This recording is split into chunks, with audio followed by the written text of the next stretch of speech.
Quando eu era criança, eu imaginava um lugar que eu sempre passava, que dava em outro lugar. Era tipo dois lugares em um só. Em outra dimensão era tão real. O lugar que eu me via entrando em outro lugar era mágico como magia. Mas como toda criança que imagina coisas, eu imaginava quando eu era criança.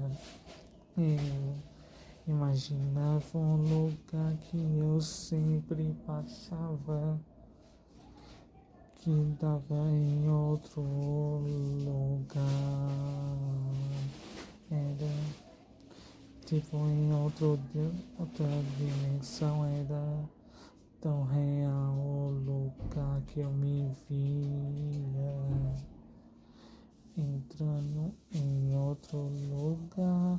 Era mágica, mágica como magia, mas como toda criança que imagina coisas, eu imaginava, eu via coisas que só uma criança vê e não imagina, e às vezes imagina. Quando eu era criança, eu imaginava um lugar que eu sempre passava, que dava em outro lugar. Era tipo em outra dimensão, era tão real o lugar que eu me via entrando em outro lugar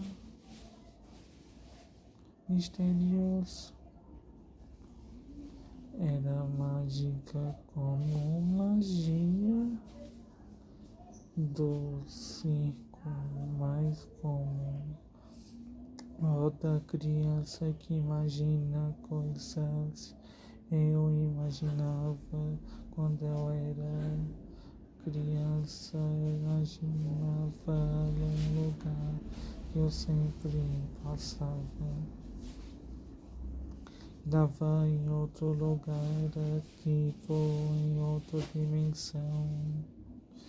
Era tão real o lugar que me via entrando em outro lugar.